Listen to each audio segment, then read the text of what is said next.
कलयुग में यज्ञ की बड़ी महिमा है। यज्ञ जहाँ हो वह भूमि तो वैसे भी दिव्य हो जाती है, और भागवत जी जहाँ स्थापित हो जाए वह स्थान वैसे ही अपने आप में दिव्य हो जाता है। क्योंकि भागवत मात्र मनुष्य को तारने का साधन नहीं है, भागवत कथा एक समष्टि यज्ञ है। जड़ जंगम कीट पतंग वनस्पति सबको तारने का साधन भागवत जी है।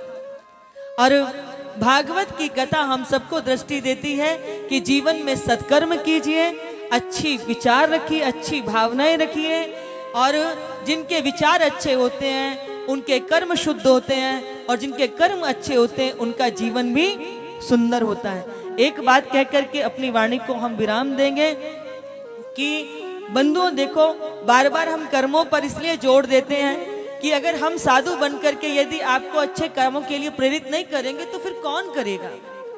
साधु का काम ही होता है कि वो जीवात्मा को, मनुष्य को अच्छे मार्ग पर लेकर के आए।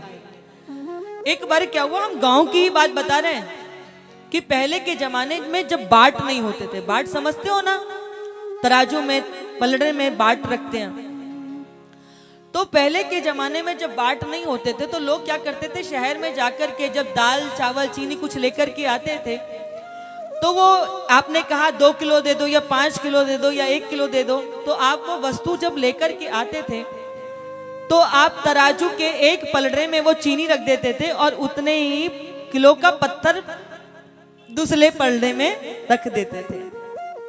आप उनको नाप लेते थे कि 2 किलो दाल है तो 2 किलो का ही पत्थर आप उससे बना लेते थे, समझ में आ जाता था कि ये 2 किलो का बाट है।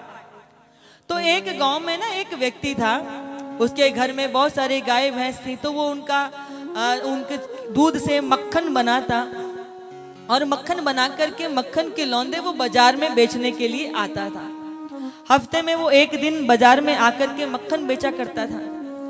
तो एक बार दुकानदार के मन में आया कि ये दुकानदार मुझे हर हफ्ते में आकर के मक्खन के लड्डू बना करके देके जाता है और 1 किलो का कहकर मुझे देकर जाता है, आज जरा तोल कर तो देखूं कि वाकई में इसमें 1 किलो का वजन होता भी है कि नहीं होता। उसने जब मक्खन के उन लड्डुओं को तोल करके देखा तो उस लड्डू का, प्रत्येक लड्डू का वजन कितना था, 900 ग्राम। कितना था, 900 ग्राम, यानी कि 1 किलो में कितने ग्राम होते हैं, 1000 ग्राम, 100 ग्राम हर लड्डू का वजन कम था। अब तो दुकानदार का माथा सटक गया कि मैं इसे भोला वाला गांव का व्यक्ति समझता था। मैं सोचता था ये बड़ा ईमानदार है, परंतु ये तो बड़ा बेईमान है। हर बार ये हर हफ्ते मुझे 900 ग्राम का लड्डू दे जाता था मक्खन के, और 1 किलो का समझ करके मैं इसको उसका भाव देता था। अब की बार आने दो। जैसे जैसे समय बीतता जा रहा था इसका क्रोध उतना ही बढ़ता चला जा रहा था। जैसे ही वो रविवार आया और ये मक्खन देने के लिए शहर में पहुंचा, दुकानदार पहले से ही बैठा हुआ था, वो उस पर भड़क उठा, तमाम तरह के इसको अपशब्द कहे, बेईमान कहीं का, ये कहीं का, वो कहीं का। किसान बहुत देर तक सुनता रहा, फिर बाद में बोला, महाराज आपको जो कहना है कह लीजिए, पर आप मुझे बेईमान मत कहिएगा। मैं गरीब जरूर हूं लेकिन बेईमान नहीं हूं। मेरे घर पे कोई बाटी नहीं है, आपने जो मुझे 1 किलो की चीनी दी थी वही तो रख करके तराजू में तोल के लेके आता था। बेईमान तो आप हैं, 900 ग्राम चीनी देकर के मुझे 1 किलो की कह करके आपने मुझे दे दी। तो मेरा कहने का भाव ये है, हम प्रकृति में जैसा करते हैं वो लौट करके हमारे पास आता है। हम अच्छा करेंगे तो अच्छा लौट करके आएगा, बुरा करेंगे तो बुरा लौट करके आएगा। ये कैसा नियम है, ये प्रकृति का नियम है, और प्रकृति का नियम सबके लिए एक जैसा होता है। आप कहीं पहाड़ में चले जाओ, वहां पे चिल्लाओ सब कुछ बुरा है, सब कुछ बुरा है, तो लौट के क्या सुनाई देगा, सब कुछ बुरा है। आपको सब कुछ अच्छा है, सब कुछ अच्छा है, तो लौट के क्या सुनाई देगा, सब कुछ अच्छा है। इसका मतलब हम जो देते हैं सो पाते हैं, दिन नीके बीते जाते हैं। जो हम देंगे वो लौट करके हमारे पास आएगा। इसलिए भगवान का भजन करो, सत्कर्म करो, जो समय चला गया वो लौट करके नहीं आएगा। इसलिए 1 साल की कीमत कौन जानता है, कौन जानता है? साल की कीमत वो जानता है जो परीक्षार्थी परीक्षा में फेल हो जाता है, वो बताएगा 1 साल की कीमत क्या होती है। हाँ, 1 महीने की कीमत उससे पूछो जिसने महीने भर काम किया हो पर उसको तनख्वाह ना मिली हो, सैलरी ना मिली हो, वो बताएगा महीने की कीमत क्या होती है। हफ्ते की कीमत उससे पूछो जो किसी हॉस्पिटल में बेड पर पड़ा है, वो बताएगा कि एक हफ्ते की कीमत क्या होती है।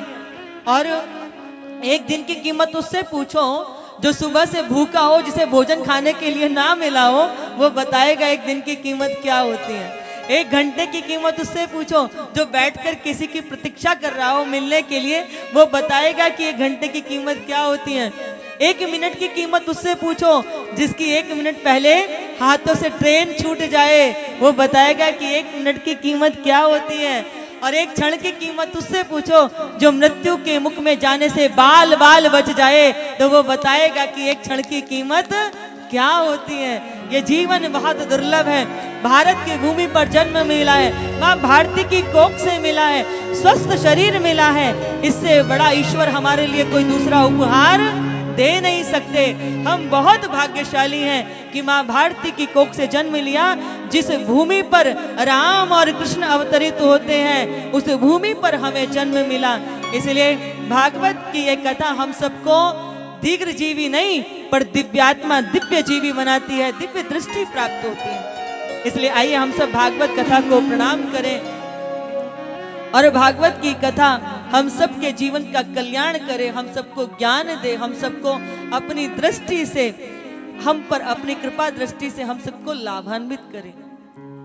बोलिए भागवत भगवान की जय हो, आज के आनंद की जय हो, सद्गुरुदेव भगवान की जय हो, परम पूज्य दीदी माँ जी की जय हो, सर्व मंगला मात की जय हो, हनुमंत लाल की जय हो, श्यावर रामचंद्र भगवान की जय हो। ओम नमः पार्वती पते हर हर महादेव हर। दो क्षण हम भगवान के नाम का आधार अपनी जिह्वा पे ले लें। फिर हमारे बीच में सूरज भी है, बड़ी सुंदर कविता करते हैं, तो जरा हम उनकी दो कविता सुनेंगे। और भी कुछ औपचारिकता होगी तो आज फिर हम वह समय देंगे। दो क्षण हम भगवान के नाम कीर्तन को सभी मेरे साथ गाएंगे। और ये जो हाथ है ना बंधुओं, भगवान की कथा में हाथ पे हाथ रख के नहीं बैठते। भगवान की कथा में तो हाथ से ताली की सेवा करते हैं और इसके बड़े फायदे हैं। एक तो आलस नहीं आता, ठीक है। दूसरा, जब हम झूम झूम के कीर्तन करते हैं ना, तो हाथ में हमारे बहुत सारे पॉइंट होते हैं, वो दबते हैं तो हमें हार्ट अटैक भी नहीं होता। और तीसरी बड़ी बात कि हमारे हाथों में की जो ग्रह नक्षत्र होते हैं, इनमें कोई यदि दुष्ट बुरे ग्रह भी बैठते हैं ना, तो वह भी उड़ जाते हैं, भगवान की कृपा होती है। और वैसे भी जो वाणी भगवान के गीत गाए तभी तो वह वाणी भी पवित्र होती है। और कभी कभी जब हम हाथ उठा करके भगवान को बुलाते हैं ना, तो हमारे हाथ उठाने के पीछे भी भाव होता है। जैसे कोई व्यक्ति जब पानी में डूबने लगता है तो क्या करता है, भगवान को पुकारता है ना।